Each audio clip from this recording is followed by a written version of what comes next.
നമസ്കാരം. മലയാളി വാർത്ത ഇൻസൈഡിലേക്ക് സ്വാഗതം. ഗാസയിലെ ഹമാസിന്റെ അടിമത്തത്തിൽ നിന്ന് മടങ്ങിയ ബന്ദികൾ തടവിലാക്കപ്പെട്ടതിന്റെ ഫലമായി നിരവധി ആരോഗ്യ മാനസിക അവസ്ഥകളിലൂടെയാണ് ഇപ്പോൾ കടന്നുപോകുന്നത്. ആരോഗ്യ മന്ത്രാലയം ഈ ആഴ്ച ഐക്യരാഷ്ട്രസഭയിൽ സമർപ്പിക്കുന്ന റിപ്പോർട്ടിലുള്ളത് മനുഷ്യ മനസാക്ഷിയെ ഞെട്ടിക്കുന്ന തരത്തിലുള്ള ക്രൂരതകൾ തന്നെ.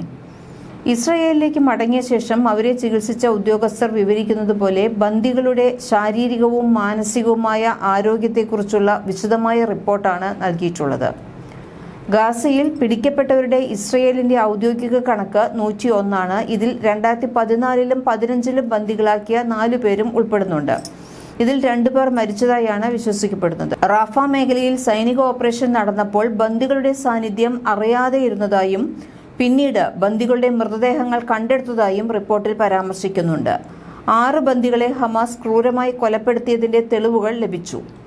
ഓഗസ്റ്റ് അവസാനത്തിൽ റാഫയിൽ താൽ അൽ സുൽത്താൻ പ്രദേശത്തെ ഭൂഗർഭ ഷാഫ്റ്റിൽ നിന്ന് ഇസ്രയേലി സൈന്യം മൃതദേഹങ്ങൾ കണ്ടെത്തിയിട്ടുണ്ട്. സൈനികർ എത്തുന്നതിന് തൊട്ടു മുൻപാണ് ഇവർ കൊല്ലപ്പെട്ടിട്ടുള്ളത് എന്ന് സൈന്യം അറിയിച്ചിരുന്നു. ബന്ദിമോചനത്തിന് ശേഷം ഇസ്രയേലിലേക്ക് മടങ്ങിയവർക്ക് ശാരീരികവും മാനസികവുമായ വിഷമതകൾ ഏറെയാണ്.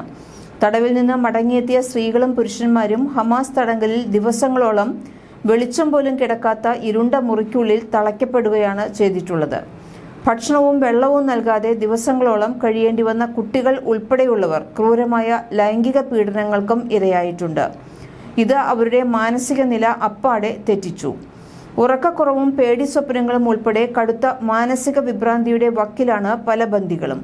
ഹമാസിന്റെ തടവിലുള്ള കുട്ടികൾ ഉൾപ്പെടെയുള്ള ബന്ദികൾ അനുഭവിപ്പിക്കുന്ന ലൈംഗിക അതിക്രമങ്ങളും പീഡനങ്ങളും ഇസ്രയേൽ ആരോഗ്യ മന്ത്രാലയം വിശദമായി തന്നെ വിവരിച്ചിട്ടുണ്ട്.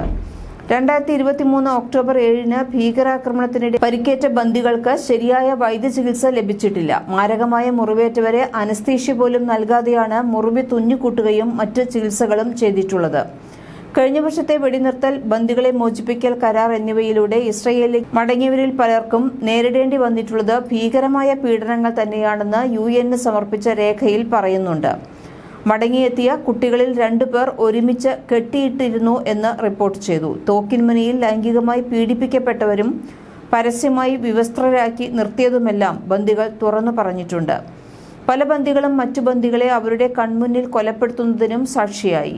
പല ബന്ദികളും മോചിപ്പിക്കപ്പെട്ടതിനു ശേഷം സർവൈവേഴ്സ് ഗിൽറ്റ് എന്ന അതിമാരകമായ മാനസിക അവസ്ഥ നേരിടുന്നവരാണ്. തടവിൽ കഴിയുന്നവരോട് ഹമാസ് പ്രതികാരം ചെയ്യുമെന്ന ഭയം നിമിത്തം തങ്ങളുടെ അനുഭവങ്ങളെക്കുറിച്ച് പുറത്ത് പറയാതിരിക്കാനാണ് ഇവർ ശ്രമിക്കുന്നത്. കൂടാതെ ഇപ്പോഴും തീവ്രവാദികളുടെ കൈവശമുള്ളവരെ സഹായിക്കാനായി തടവറയിലേക്ക് വീണ്ടും മടങ്ങാനുള്ള ആഗ്രഹം കാണിക്കുന്നവരാണ് മോചിപ്പിക്കപ്പെട്ടവരിൽ പലരും. മടങ്ങിയവരിൽ പലർക്കും തിരികെ വരാൻ വീടില്ല എന്നതും വലിയ ഒരു പ്രതിസന്ധിയായി തന്നെ നിലനിൽക്കുന്നു. പോഷകാഹാരക്കുറവ്, സാർക്കോപീനിയ, റീഫീഡിംഗ് സിൻഡ്രോം, മറ്റു വൈകല്യങ്ങൾ എന്നിവയുൾപ്പെടെ ഒന്നിലധികം രോഗങ്ങളാണ് ഇവരിൽ പല ബന്ദികൾക്കും ഇപ്പോൾ പിടിപെട്ടിട്ടുള്ളത്. മോചിപ്പിക്കപ്പെട്ട കുട്ടികൾക്ക് ഭാവിയിലും ഇതിന്റെ പ്രത്യാഘാതങ്ങൾ ഉണ്ടാകാൻ സാധ്യതയുണ്ട് എന്ന് ഡോക്ടർമാർ പറയുന്നു. മോചിപ്പിക്കപ്പെട്ട ഭൂരിഭാഗം ബന്ദികളും അവരുടെ കുടുംബങ്ങളെ ഹമാസ് കൊലപ്പെടുത്തിയെന്നും അവരുടെ വീടുകൾ നശിപ്പിക്കപ്പെട്ടതായും അറിഞ്ഞത് കൂടുതൽ മാനസിക പ്രശ്നങ്ങളിലേക്ക് ഇവരെ കൊണ്ടുചെന്നെത്തിച്ചിട്ടുണ്ട്. ഇസ്രയേലും ഹമാസും തമ്മിലുള്ള 14 മാസത്തെ യുദ്ധത്തിൽ 45,000 പലസ്തീനികൾ കൊല്ലപ്പെട്ടതായി ഗാസയുടെ ഹമാസിന്റെ നിയന്ത്രണത്തിലുള്ള ആരോഗ്യ മന്ത്രാലയം അറിയിച്ചു. UN കണക്കുകൾ പ്രകാരം ഏകദേശം 2 ദശലക്ഷം ആളുകൾ, ജനസംഖ്യയുടെ ഏകദേശം 90% പേരും പലായനം ചെയ്യപ്പെട്ടിട്ടുണ്ട്.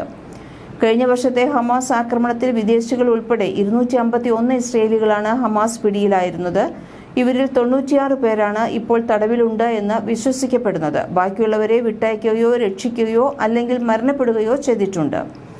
62 പേർ ഇപ്പോഴും ജീവിച്ചിരിപ്പുണ്ടാകാമെന്നാണ് ഇസ്രയേൽ വിശ്വസിക്കുന്നത്. ഗാസയിൽ വെടിനിർത്തൽ കരാറിലെത്താനും ബാക്കിയുള്ള ബന്ദികളെ മോചിപ്പിക്കാനും ഇസ്രയേലും ഹമാസും തമ്മിലുള്ള പരോക്ഷ ചർച്ചകൾ തുടരുകയാണ്. ചില പുരോഗതികൾ ഉണ്ടായിട്ടുണ്ട് എന്നും എന്നാൽ ചർച്ചകൾ എപ്പോൾ അവസാനിപ്പിക്കുമെന്ന് പറയാനാകില്ല എന്നുമാണ് നെതന്യാഹു അടുത്തിടെ പറഞ്ഞത്. കഴിഞ്ഞ വെള്ളിയാഴ്ച white house national security communications ഉപദേഷ്ടാവ് ജോൺ കിർബി പറഞ്ഞത് ബന്ദിമോചനത്തിന് തടസ്സമാകുന്നത് ഹമാസ് നിലപാട് തന്നെയാണ് എന്നാണ്. ചാവേർ സ്ഫോടനങ്ങളും റോക്കറ്റ് ആക്രമണങ്ങളും ഉൾപ്പെടെ ഇസ്രയേലി സിവിലിയന്മാരെ ലക്ഷ്യമിട്ടുള്ള തീവ്ര ആക്രമണത്തിന്റെ നീണ്ട ചരിത്രം തന്നെയാണ് ഹമാസിനുള്ളത്. അതിർത്തി കടന്നുള്ള റെയ്ഡുകളും ഗാസയിൽ നിന്ന് ഇസ്രയേൽ പ്രദേശത്തേക്ക് നുഴഞ്ഞുകയറാനുള്ള തുരങ്കങ്ങളും ഉൾപ്പെടെ ഇസ്രയേലികളെ ബന്ദികളാക്കാൻ ഹമാസ് വിവിധ തന്ത്രങ്ങളാണ് പ്രയോഗിക്കുന്നത്.